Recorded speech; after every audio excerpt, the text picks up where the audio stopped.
Parce qu'il y a un boy là, il s'appelle Gonzalo Ramos. Franchement, il a 21 ans, c'est un bandit. Il est venu, il a mis 3 buts. 3 buts en phase finale de Coupe du Monde.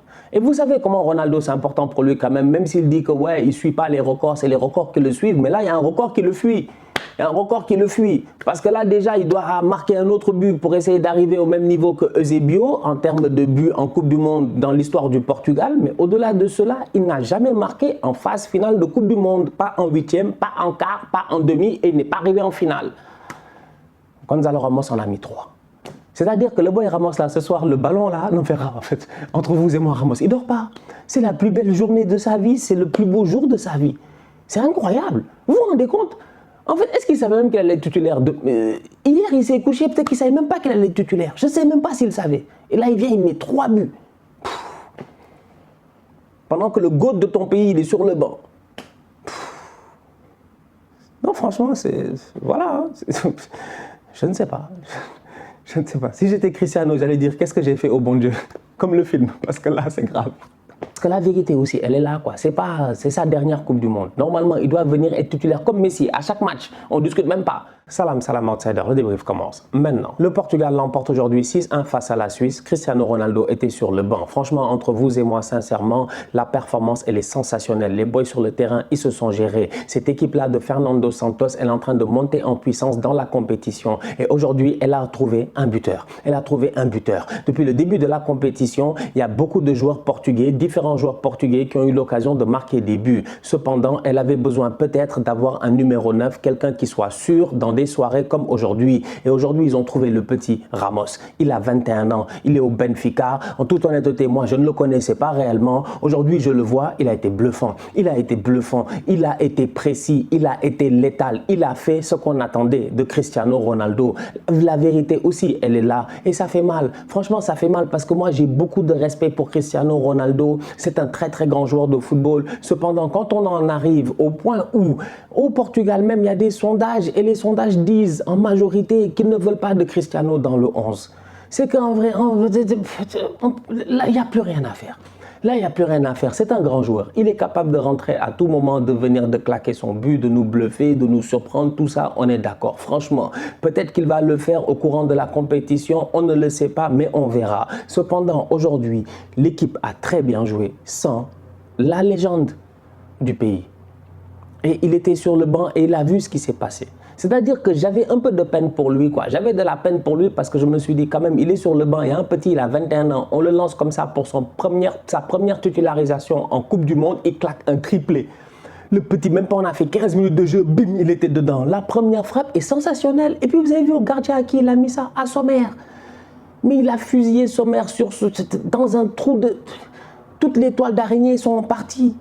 Le troisième but est magnifique. Franchement, il est froid. Il est froid, le boy. Il a un sang-froid extraordinaire. Il attend jusqu'à la dernière seconde pour soulever le ballon sur Sommer quand Sommer se couche. Franchement, aujourd'hui, Ramos, il a fait un match mais sensationnel. Sensationnel. Il a 21 ans. Il vient de mettre un triplé en Coupe du Monde. Premier triplé de cette Coupe du Monde-ci. Et le Portugal retrouve les quarts de finale pour la première fois depuis, je ne sais pas, 2006 ou un truc comme ça. C'est incroyable. Et Cristiano n'est pas là, alors que c'est censé être sa dernière Coupe du Monde.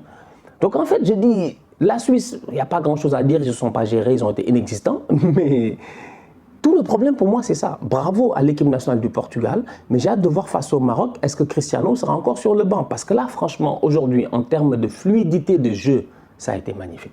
Franchement, ça a été magnifique. Bernardo Silva a fait le rôle qu'il devait faire.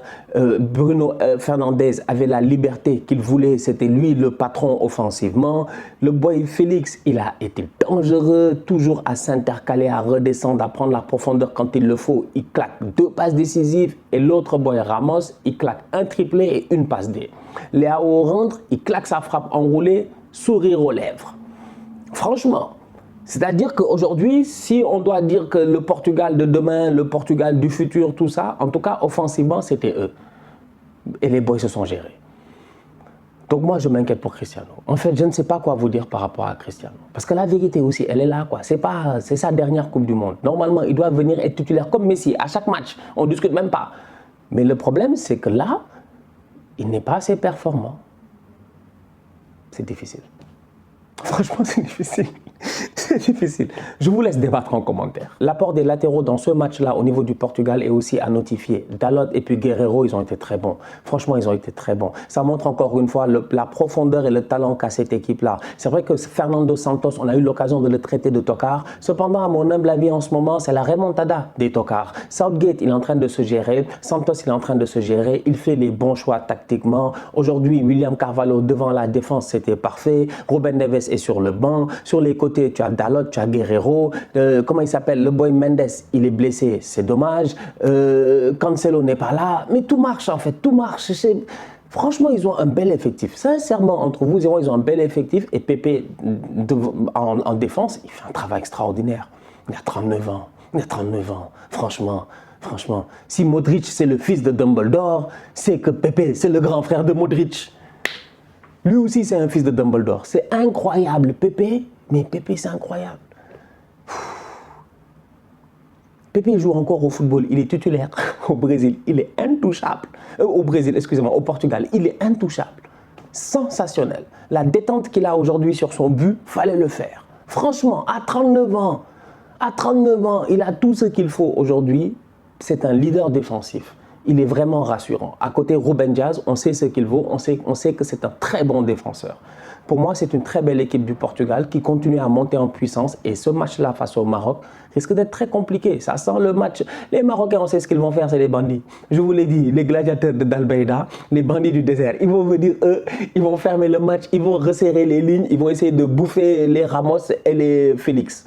Donc ça risque d'être un match très serré. Sur les contre-attaques par contre, quand tu vois les montées des latéraux portugais, peut-être que les Marocains peuvent en profiter. En tout cas, j'ai hâte de voir. La Suisse n'a pas à rougir, la Nati n'a pas à avoir de regrets. Aujourd'hui, ils sont tombés face à beaucoup plus fort qu'eux. La force de la Suisse, c'était quand même ce contrôle au milieu de terrain-là. Chaka, Sow, Freuler, tu sentais que les gars étaient en maîtrise, ils étaient capables de te blesser. On savait que Mbolo, physiquement parlant, il était capable de faire la différence. Aujourd'hui, les Suisses, en première mi-temps, ils ont eu quelques occasions, mais sinon... Voilà, ils ont été dépassés. Ils ont été dépassés défensivement, toujours hors de position. Et c'est aussi passé à travers le travail du milieu de terrain portugais qui a été excellent. Otavio, il est très bon. Otavio, il est à Porto, lui, tranquillement posé. Vitinha était là-bas. Moi, j'ai dit au PSG, gérez-vous. Gérez-vous. Paris pas aller chercher un Otavio. Il est trop pertinent, le boy. Franchement, il est bon. Il est excellent, lui. Offensivement, défensivement, il est combatif. Il est toujours là pour faire les replis. Mais au-delà de cela, quand tu regardes bien à la relance, c'est souvent lui, en fait, qui est là à la première récupération. Franchement, c'est un excellent joueur de football. Moi, je l'aime très bien en ce moment, durant cette compétition.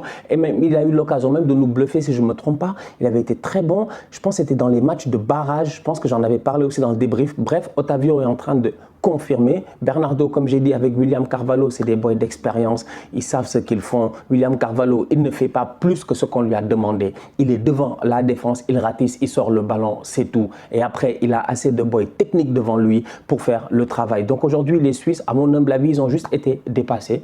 Ils n'ont pas été au niveau. Ils sont tombés face à plus fort qu'eux et les Portugais méritent largement de se qualifier. Maintenant, le match qui nous attend entre le Portugal et le Maroc, ça promet. Ça promet. Franchement, ça promet parce que les Marocains, là, ils sont en train de... ils sont en train d'explorer, là. C'est des explorateurs. Je vous ai dit, c'est des explorateurs. C'est la revanche des explorateurs. Les Marocains, ils sont passés par le détroit de Gibraltar, ils sont arrivés en Espagne, ils ont fait ce qu'ils ont à faire. Là, ils vont continuer, ils vont bifurquer un tout petit peu, si je ne me trompe pas, vers la droite. Ils vont aller retrouver le Portugal. Bref, ça promet un grand match de football entre deux très belles équipes de football. À ce stade-ci de la compétition, tout est possible. Il reste 8 équipes. Il reste 8 équipes. Donc maintenant, si tu ne crois pas que tu peux être champion du monde, tu ne mérites pas d'être là. Et je pense que tout le monde en ce moment qui est là croit qu'ils peuvent être champions du monde. Donc du coup, à suivre. La famille, on se capte très bientôt pour un nouveau débrief. D'ici là, on continue à liker, on continue à partager, on s'abonne. On est ensemble, on reste en santé. C'est le plus important. Tous outsiders.